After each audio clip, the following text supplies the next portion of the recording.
Welcome guys. 9/11 attack America versus Osama bin Laden. America के ऊपर 9/11 में अटैक हुआ था ना, जो प्लेन क्रैश हुए थे 2-3। सो गाइस उसी के ऊपर वीडियो काफ़ी इन्फॉर्मेटिव होने वाला है, लास्ट तक बने रहें। चलिए वीडियो स्टार्ट करते हैं। 9/11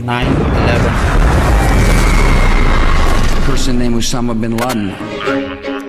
CIA is asleep. 21st century की सबसे बड़ी खबर। Plane has crashed into the World Trade इस Center. एक दिन ने पूरी दुनिया के मुसलमानों की जिंदगी हमेशा के लिए बदल दी, जिसमें एक तरफ दुनिया की सबसे बड़ी सुपर पावर अमेरिका थी, Either you are with America. us or you are with the terrorists. और दूसरी तरफ एक आदमी Saudi billionaire Osama bin Laden. admiration for what was then the world's most Saudi wanted billionaire. terrorist, responsible for killing thousands. ये कोई पहली दफा नहीं था कि किसी ने अमेरिका के इन दो टावर्स को गिराने की कोशिश की हो, क्योंकि ये ट्विन टावर्स उस वक्त दुनिया की सबसे लंबी बिल्डिंग्स में से एक थी। एंड विदाउट एनी डाउट ये बिल्डिंग्स दुनिया की सबसे मशहूर बिल्डिंग्स थी, क्योंकि इस बिल्डिंग के अंदर और आसपास ऑलमोस्ट 500 हॉलीवुड मूवीज बनाई गई थी। तो जो भी इन बिल्डिंग्स को गिराना चाहता था उसे अच्छी तरह पता था कि जब न्यूयॉर्क में वर्ल्ड ट्रेड सेंटर की ये बिल्डिंग्स गिरेंगी तो ये आने वाली दुनिया की सबसे बड़ी न्यूज होगी। जैसे अगर आज कोई बुर्जुल खलीफा को गिरा दे। आज से एग्जैक्टली 23 साल पहले दुनिया की सिचुएशन ये थी, सोवियत यूनियन टूट चुका था और चाइना की इतनी औकात नहीं थी उस जमाने में। तो अमेरिका दुनिया का one and only Wahid super power था, जिसकी ताकत को चैलेंज करने वाला दुनिया में कोई भी नहीं था। लेकिन अचानक एक आम से दिन 11 सितंबर 2001 को 19 लोग का ताल्लुक सऊदी, इजिप्ट, लेबनान और यूएई से था। हर जहाज को हाईजैक करने के लिए 5 लोगों की टीम्स बनाई गई, जिसमें हर आदमी का अपना बहुत ही इंपॉर्टेंट रोल था और इस सब के लिए वो पिछले कई महीनों से ट्रेनिंग भी हासिल कर रहे थे। तो आखिर ये 4 जहाज अपने एयरपोर्ट से रवाना हुए और जैसे ही इन जहाजों ने टेक ऑफ किया, इन 19 लोगों ने प्लेन्स को हाईजैक करने का प्लान स्टार्ट कर दिया। और प्लान के मुताबिक सिर्फ 15 मिनट हवा में रहने के बाद पहले प्लेन में मौजूद 5 हाईजैकर्स खड़े हुए और कुछ छोटी छुरियों और बॉक्स कटर्स के साथ पूरे प्लेन को बहुत तेजी से हाईजैक कर लिया और जहाज के दोनों पायलट्स को मारकर अपना बंदा मोहम्मद अता को पायलट की सीट पर बिठाया और जहाज के सारे पैसेंजर्स को पिछली साइड पर धकेल दिया और उन सारों को क्लियरली बता दिया कि अब जहाज के दोनों पायलट्स मर चुके हैं, तो ये जहाज अब सिर्फ हमारा बंदा मोहम्मद अता ही लैंड करा सकता है। जिससे सारे पैसेंजर्स चुप करके खड़े हो गए, लेकिन हाईजैकर्स कभी इस प्लेन को लैंड करना चाहते ही नहीं थे। अब जब इस जहाज का नया पायलट मोहम्मद अता पैसेंजर्स को ये बातें समझा रहा था, तो उसने गलती से जहाज के एक और बटन को भी दबा दिया, जिससे वो सीधा न्यूयॉर्क के एयरपोर्ट के टावर के साथ कनेक्ट हो गया। और उसने कहा इतना रिलैक्स होके कि सब आराम से बैठ जाओ, हम इस जहाज को एयरपोर्ट की तरफ ही लेके जा रहे हैं। नाउ ये सुनकर न्यूयॉर्क के एयरपोर्ट में कंफ्यूजन फैल गई और उन्होंने जल्दी से एयरपोर्ट के रनवे से सारे जहाजों को हटाकर रनवे क्लियर कर दी और इस जहाज का इंतजार करने लगे। इसके बाद अगेन मोहम्मद अता गलती से दोबारा एयरपोर्ट के टावर के साथ कनेक्ट हुआ और उसने कहा, वाह कितना रिलैक्स है, मतलब आराम से बात कर रहा है, टेंशन। मतलब कोई इतने खतरनाक मिशन में इतना रिलैक्स कैसे हो सकता है। खैर ये जहाज पहले बोस्टन से लॉस एंजलिस की तरफ जा रहा था, जो काफी लंबा सफर है। तो मोहम्मद अता ने इस जहाज को 100 डिग्रीज टर्न किया और न्यूयॉर्क की तरफ बढ़ने लगा। और जैसे ही वो न्यूयॉर्क की सिटी के करीब पहुंचा तो जहाज बहुत तेजी से अपनी हाइट से नीचे आने लगा और क्लियरली सबको ऐसा ही लग रहा था कि ये जहाज इसलिए नीचे आ रहा है ताकि ये न्यूयॉर्क के एयरपोर्ट पर लैंड कर सके। इसीलिए उधर एयरपोर्ट में भी ये देखकर सारे लोग इस जहाज का इंतजार करने लगे। बट काफी वक्त गुजरने के बाद भी जहाज नहीं पहुंचा और एयरपोर्ट में सारे लोग कंफ्यूज थे कि आखिर ये जहाज गया कहाँ। तो आखिर किसी ने आकर उन्हें बताया कि ये जहाज वर्ल्ड ट्रेड सेंटर की बिल्डिंग से क्रैश कर चुका है। अब सिर्फ एयरपोर्ट वालों को ही पता था कि असल में ये हुआ क्या है, लेकिन अमेरिकन मीडिया को इस बारे में कुछ पता नहीं था। इसीलिए हर न्यूज चैनल ने इसे एक बहुत बड़ा एक्सीडेंट कहकर ब्रॉडकास्ट करना शुरू किया। इस सब के दौरान अमेरिका का प्रेसिडेंट जॉर्ज बुश फ्लोरिडा में बच्चों के एक स्कूल में बैठा हुआ था। तो उनके सेक्रेटरी ने आके खामोशी से उन्हें इस इंसिडेंट का रिलैक्स जैसे कुछ हुआ ही नहीं तो होगा शायद ऐसे। तो उनका भी फर्स्ट रिएक्शन यही था कि ये कोई एक्सीडेंट ही होगा। नाउ पहले जहाज को टेक ऑफ के सिर्फ 15 मिनट बाद हाईजैक किया गया था, लेकिन दूसरे जहाज को बिल्कुल पहले जहाज की तरह ही 30 मिनट बाद हाईजैक किया गया। और जहाजों को हाईजैक करने की ये टाइमिंग्स भी पहले से प्लान थी। मतलब जो भी इन हमलों के पीछे था वो चाहता था कि दूसरे जहाज को क्रैश होते हुए पूरी दुनिया देख सब सके। कुछ प्लान था पहले से। मरवान अल शेही, जिसकी उम्र सिर्फ 23 साल थी, अपने साथियों के साथ दूसरे प्लेन को भी हाईजैक करके पायलट की सीट पर बैठ गया और अगेन प्लेन को लॉस एंजलिस के बजाय न्यूयॉर्क की तरफ मोड़ दिया। अब जब पूरी दुनिया के न्यूज चैनल्स अपने नॉर्मल प्रोग्राम्स छोड़कर पहले जहाज के क्रैश को दिखा रहे थे और इसे एक बहुत बड़ा एक्सीडेंट कह रहे थे, उसी टाइम पूरी दुनिया के सामने दूसरा जहाज फुल स्पीड आकर वर्ल्ड ट्रेड सेंटर के दूसरे टावर से टकरा गया। दूसरा प्लेन भी टकरा गया वर्ल्ड ट्रेड सेंटर से। जिसे देखकर पहले तो लोग थोड़ा कंफ्यूज हुए, लेकिन फिर आहिस्ता आहिस्ता सबको समझ आ गई कि ये सब कोई अटैक एक्सीडेंट नहीं बल्कि हमला था। और अगेन अमेरिकन प्रेसिडेंट के सेक्रेटरी ने आके उनके कान में दोबारा ये बात बताई और कहा, mister president, America is under attack. इसके बाद American army full high alert हुई और मुल्क के सारे जहाजों को लैंड करने का हुक्म दिया। लेकिन अभी भी 2 जहाज ऐसे थे जिन्हें ये लोग हाईजैक कर चुके थे और किसी को पता नहीं था कि इन दोनों जहाजों का अगला टारगेट कौन सा होने वाला है। थर्ड जहाज को, जिसे एक सऊदी सिटीजन हानी हंजोर उड़ा रहा था, उसने जहाज न्यूयॉर्क की तरफ टर्न करने के बजाय उसे अमेरिका के कैपिटल वॉशिंगटन की तरफ टर्न किया। और जैसे ही वो वॉशिंगटन के करीब पहुंचा, वो अपने जहाज को बहुत ही नीचे ले आया और जहाज की स्पीड फुल बढ़ा दी। और ये जहाज बहुत तेजी से दुनिया की सबसे इंपॉर्टेंट बिल्डिंग्स में से एक पेंटागन की तरफ बढ़ रहा था और दुनिया की नंबर 1 इंटेलिजेंस एजेंसी CIA का हेडक्वार्टर। इस जहाज के पेंटागन पर क्रैश होने के बाद पूरी दुनिया वर्ल्ड ट्रेड सेंटर को छोड़कर पेंटागन की क्लिप्स दिखाने लगा। लेकिन अभी भी एक जहाज मिसिंग था। जब US आर्मी ने इस जहाज की डायरेक्शन चेक की तो उन्होंने देखा कि ये जहाज भी वॉशिंगटन की तरफ ही बढ़ रहा है और हो सकता है ये अमेरिका की पार्लियामेंट कैपिटल को टारगेट करे।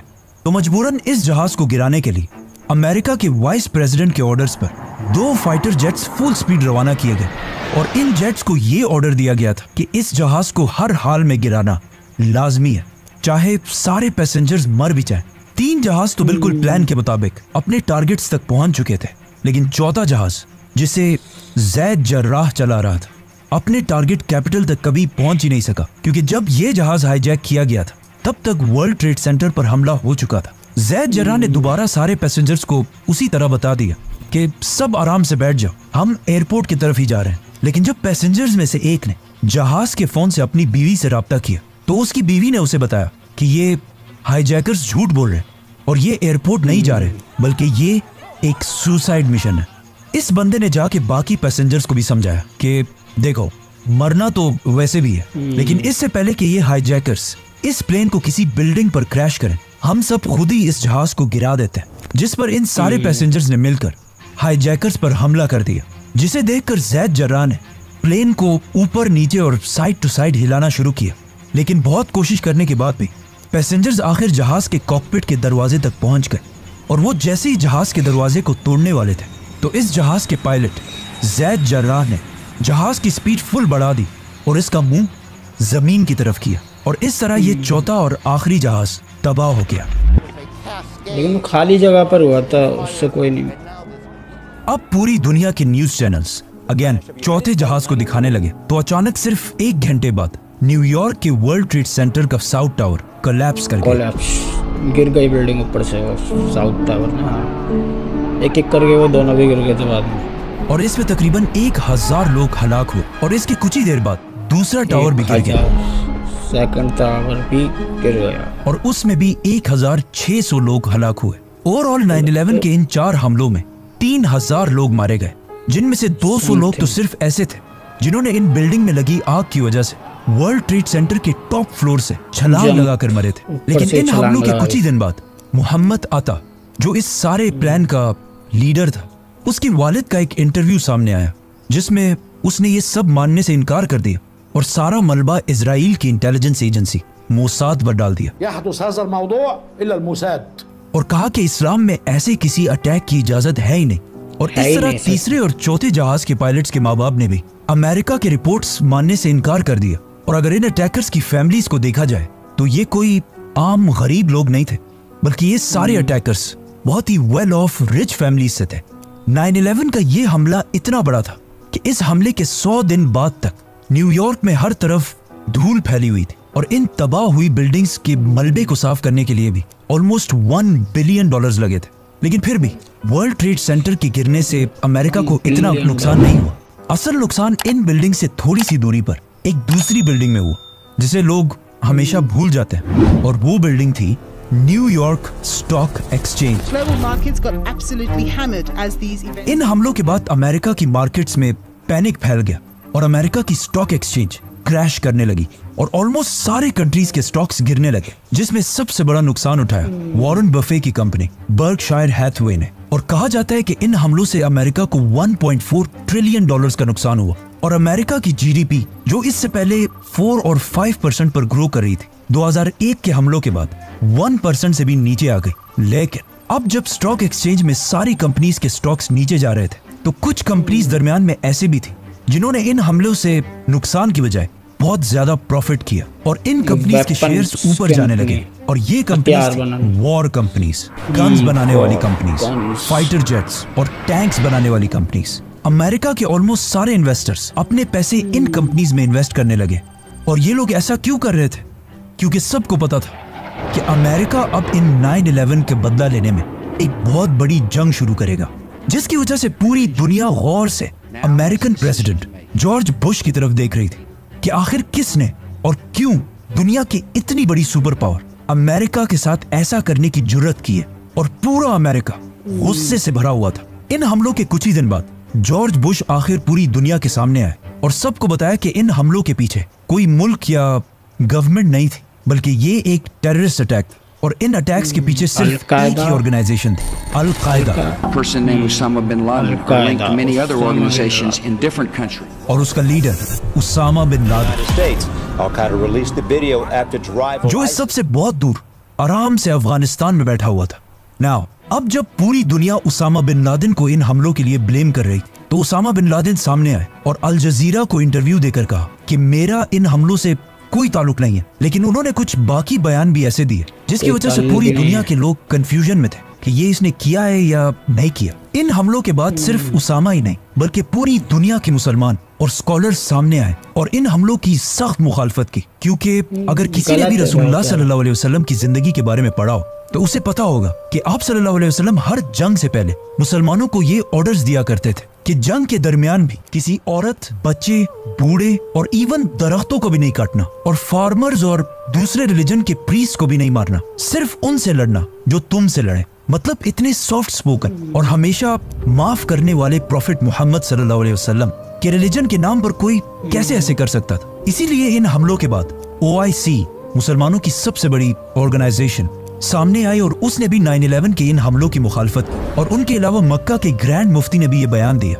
कि ये हमले इस्लाम के खिलाफ हैं। और इवन अमेरिका के दुश्मन समझे जाने वाले आयतुल्लाह खामनाई ने भी ये बयान दिया कि इन हमलों का इस्लाम से कोई ताल्लुक नहीं है। लेकिन इस सब के बाद भी इस्लाम की इमेज वेस्टर्न कंट्रीज में बहुत ही खराब होने लगी और इस्लामोफोबिया बढ़ने लगा। फॉर एग्जाम्पल, लोग रोड पर हिजाब पहनने वाली औरतों को मारने लगे और वेस्टर्न कंट्रीज में बहुत सारे मुसलमानों को जॉब से निकाला गया और कुछ मुसलमानों को तो जान से भी मारा गया। और टीवीज पर पहली दफा ये डिबेट स्टार्ट हुई कि क्या इस्लाम एक पीसफुल रिलीजन है भी या नहीं। Islam is not a religion of peace. लेकिन इन सब चीजों के बाद भी पूरी दुनिया के मुसलमानों का यही सेंस था कि ये हमले चाहे जिसने भी किए, हम इस सब के खिलाफ हैं। नाउ उसामा बिन लादेन के इनकार करने के बाद भी अमेरिका ने सारा ब्लेम उसामा बिन लादेन पर ही डाला। अमेरिका ने अफगानिस्तान की गवर्नमेंट तालिबान को अल्टीमेटम दिया कि अलकायदा के सारे leaders including Osama bin Laden को हर हाल में अमेरिका के हवाले किया जाए। लेकिन अफगानिस्तान ने ऐसा नहीं किया, क्योंकि अफगानिस्तान इससे कुछ ही साल पहले एक बहुत बड़ी सुपर पावर सोवियत यूनियन को 10 साल जंग के बाद हरा चुका था। और उसामा बिन लादेन ने उस जंग में अफगानों की मदद के लिए बहुत बड़ा रोल प्ले किया था, जिसकी वजह से तालिबान गवर्नमेंट, जिसका लीडर मुल्ला मोहम्मद उमर था, उसामा बिन लादेन की बहुत ही रिस्पेक्ट किया करती थी। जिस पर तालिबान ने अमेरिका की गवर्नमेंट से कहा कि आप जिस पर ब्लेम लगा रहे हैं वो बंदा तो मान ही नहीं रहा कि उसने ये सब किया है, आप हमें प्रूफ्स दें, हम खुद उसे सजा देंगे और बगैर प्रूफ्स के हम अपने गेस्ट को किसी के हवाले नहीं कर सकते। बट अमेरिका ने उनकी ये ऑफर नहीं मानी और कहा, देखो मैं एक सुपर पावर हूँ और तुम एक आम से गरीब मुल्क हो, मुझे तुम्हें सबूत देने की कोई जरूरत नहीं है, ये बंदा मेरे हवाले करो बस, वरना हम अफगानिस्तान पर हमला करके तालिबान को खत्म कर देंगे। क्योंकि अमेरिका के जनरल्स ने इससे पहले ही अपनी रिसर्च कर ली थी कि तालिबान हमारे सामने सिर्फ कुछ ही हफ्तों के लिए खड़े हो सकते हैं, उसके बाद हम इन्हें खत्म कर देंगे। लेकिन तालिबान बीइंग पठान, उन्होंने ऑफ कोर्स उनकी बात नहीं मानी, तो अमेरिका ने भी अफगानिस्तान पर हमले की प्लानिंग शुरू कर दी। इस जंग को रोकने के लिए तालिबान ने एक और आखिरी कोशिश भी की और अमेरिका से कहा कि हम उसामा बिन लादेन को एक थर्ड कंट्री के हवाले करते हैं जो ना आपकी सुनता हो ना हमारी, और वो इंडिपेंडेंटली फैसला करे। बट अमेरिका अपने ताकत के फुल नशे में था और उसने अफगानिस्तान की ये ऑफर भी नहीं मानी और 9/11 के सिर्फ 1 महीने बाद अफगानिस्तान पर हमला कर दिया। जॉर्ज बुश ने इस जंग को एक क्रूसेड कहा और इसका नाम रखा war on terror. This crusade, this war on terrorism. और हर तरफ से अपनी फौज अफगानिस्तान की तरफ भेजना शुरू की और अफगानिस्तान के अंदर जो तालिबान के खिलाफ सबसे ताकतवर अफगान था, अहमद शाह मसूद, अमेरिका ने उसकी आर्मी को फुल सपोर्ट किया और बिल्कुल अमेरिका के प्लान के मुताबिक तालिबान को निकालकर पूरे अफगानिस्तान को फतह कर लिया। लेकिन ये सब करने के दरमियान अमेरिका के रास्ते में एक बहुत बड़ा हर्डल था, मीडिया और स्पेशली अल जजीरा, क्योंकि पूरी दुनिया का मीडिया अब तक सिर्फ अमेरिका की साइड ही दिखा रहा था। लेकिन अल जजीरा वाहिद चैनल था जो दोनों साइड्स को दिखा रहा था, अमेरिकन साइड और अफगान साइड। अल जजीरा ने अपने टीवी पर ऐसे वाकयात भी दिखाए जिसमें अमेरिकन जेट सिर्फ तालिबान को नहीं बल्कि सिविलियंस को भी टारगेट कर रहे थे, जिसे अब तक बाकी सारे चैनल्स BBC, CNN वगैरह नहीं दिखा रहे थे। तो इस पर अमेरिका की फौज को बहुत गुस्सा आया और उन्होंने अफगानिस्तान पर हमले के सिर्फ 4 हफ्ते बाद काबुल में अल जजीरा के हेडक्वार्टर को अपने एक जहाज से उड़ा दिया ताकि अल जजीरा वहां रिपोर्टिंग ना कर सके और इवन इनके एक कैमरामैन को दुनिया के सबसे खतरनाक प्रिजन ग्वांतनामो बे भेजा ताकि इन सब चीजों से अल जजीरा का मुंह बंद हो सके। अमेरिकन जनरल्स की प्लानिंग बिल्कुल सही थी क्योंकि 9/11 के सिर्फ 3 महीने बाद तालिबान की गवर्नमेंट अफगानिस्तान में खत्म हो गई, जिसके बाद अफगानिस्तान का कोई भी लीडर नहीं था।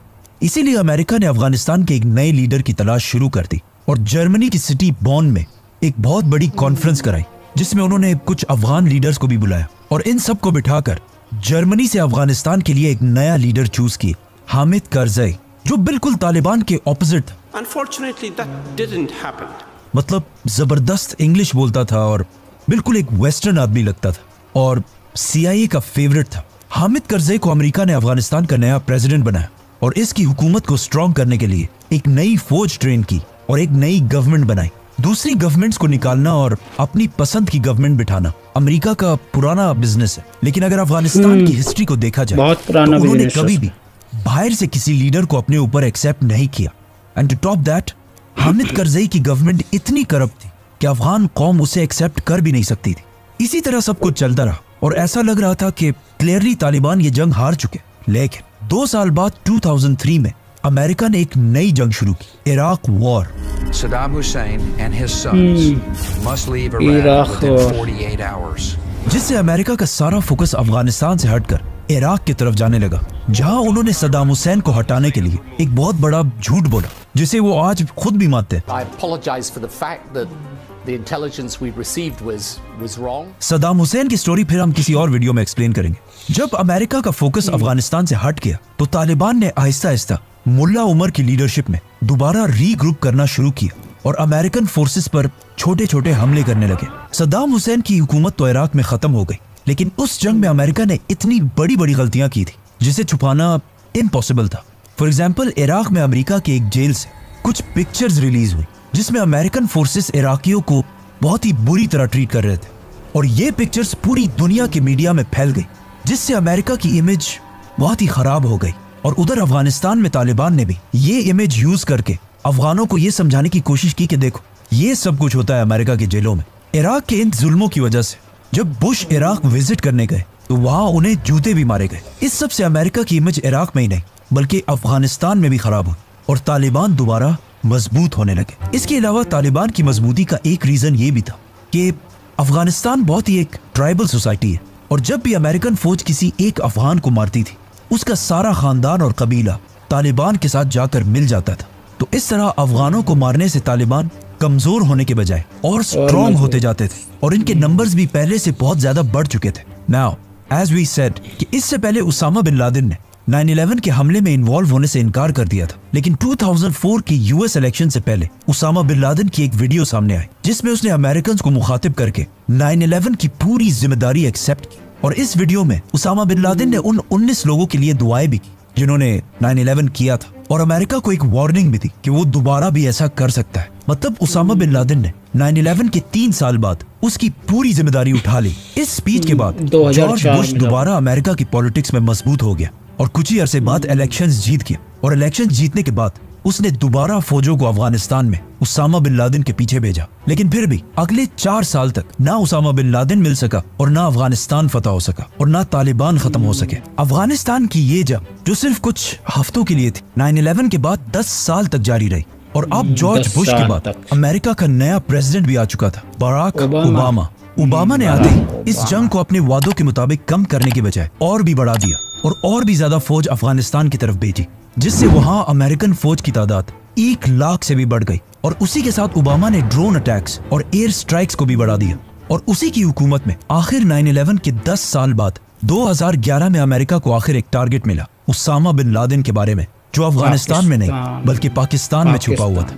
अब इस वाक़े के 2 वर्जन, एक तो अमेरिका और पाकिस्तान का वर्जन और दूसरा कुछ सीनियर जर्नलिस्ट का वर्जन। उसामा बिन लादेन अपने 3 बीवियों, बच्चों और ग्रैंड चिल्ड्रन के साथ पिछले कई साल से पाकिस्तान की सिटी एबटाबाद में रह रहा था, जहां अमेरिका ने खुद ही ऑपरेशन करके उसे ढूंढा और फिर उसे मार दिया, जिसका पाकिस्तान की आर्मी और गवर्नमेंट को बिल्कुल भी पता नहीं था।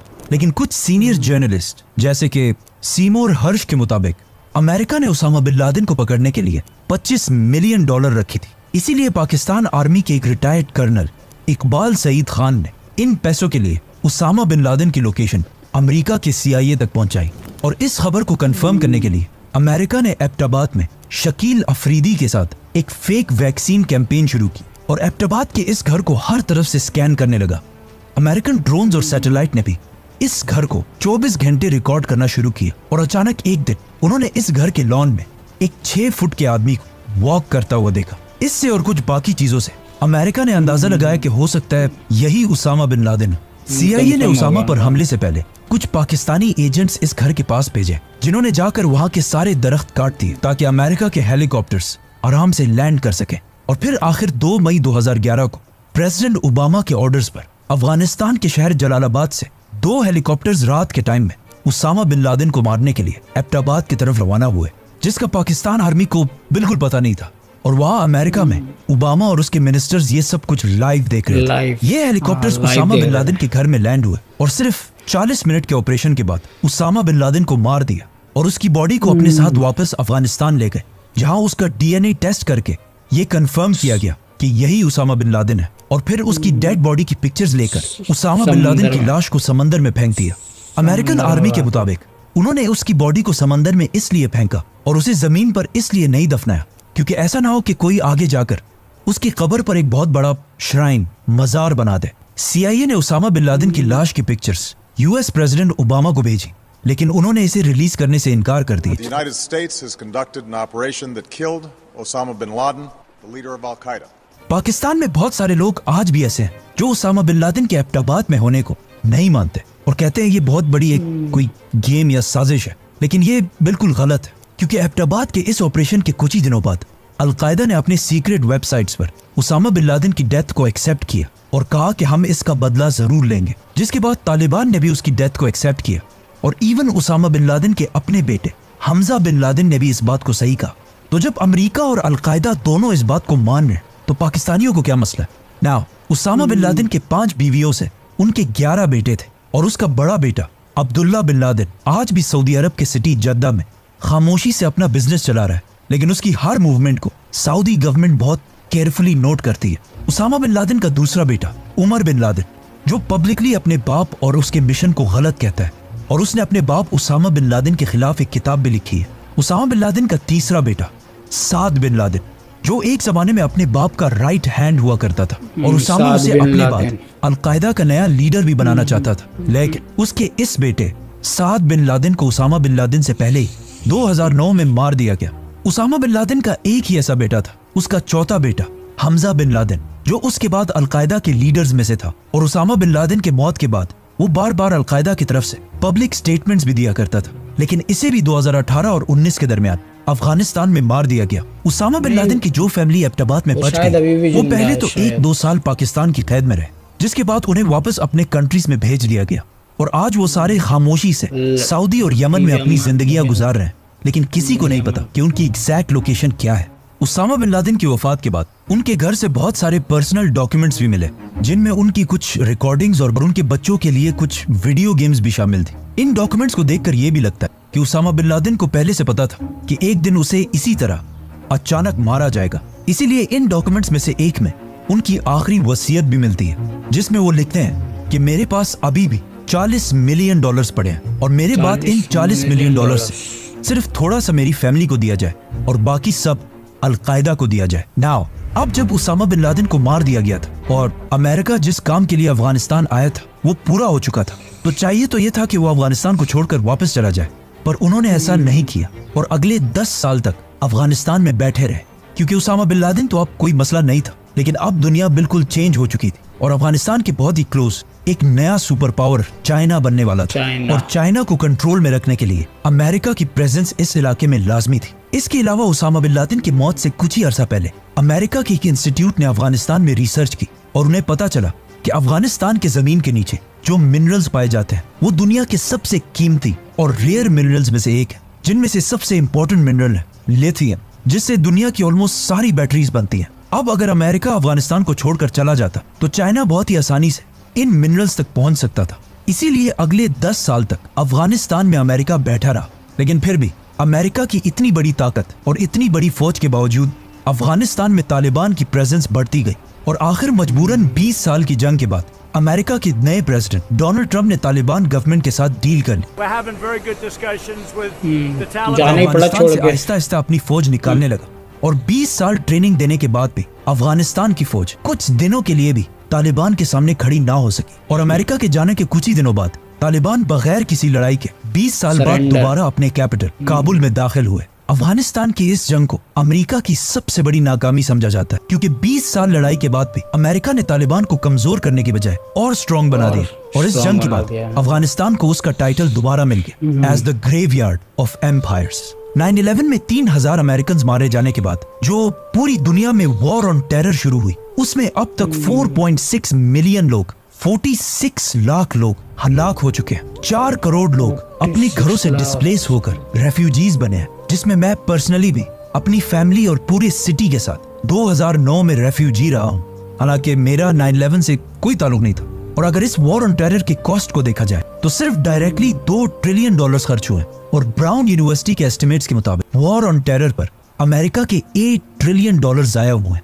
इस वॉर ऑन टेरर से अमेरिका की आवाम को भी नुकसान हुआ है और अफगानिस्तान की आवाम को भी, और फायदा सिर्फ और सिर्फ वेपन्स बनाने वाली कंपनीज को हुआ है। फॉर एग्जाम्पल लॉकहीड कंपनी के सीईओ को, जो इस जंग से पहले हर साल $3 मिलियन कमाया करता था, लेकिन इस जंग के दौरान उसकी इनकम $3 मिलियन से $30 मिलियन तक चली गई। मतलब कुछ ही सालों में 10 टाइम्स इनकम बढ़ गई थी। और आज भी this crusade, this war on terrorism जारी है। So guys, गलत है हमला करना, तो ये मतलब बेकसूर बेगुनाह लोगों को, जबकि हमारे हुजूर सल्लल्लाहु अलैहि वसल्लम बोलते हैं कि बता रहे थे ना वीडियो में ये कि किसी बेगुनाह को मारना नहीं है, लेडीज़ को, बुजुर्ग हो गए, बच्चों को, यहाँ तक कि वो तो बोलते हैं कि पेड़ों को भी नुकसान नहीं पहुँचाना चाहिए जंग के टाइम। जो हमसे लड़ रहा है उसी से लड़ना है, ना किसी के धर्मगुरु होते हैं जैसे हुआ पंडित जी या इमाम साहब, या मतलब कोई भी किसी को वैसे नहीं मारना चाहिए जिससे लड़ाई हो रही है, जैसे फोर्स हो गई वगैरह, उनसे लड़ना चाहिए। ये सब गलत है, बहुत ज़्यादा गलत है, होना नहीं चाहिए। वैसे सबने निंदा की थी इसकी हमले की, सब गलत है।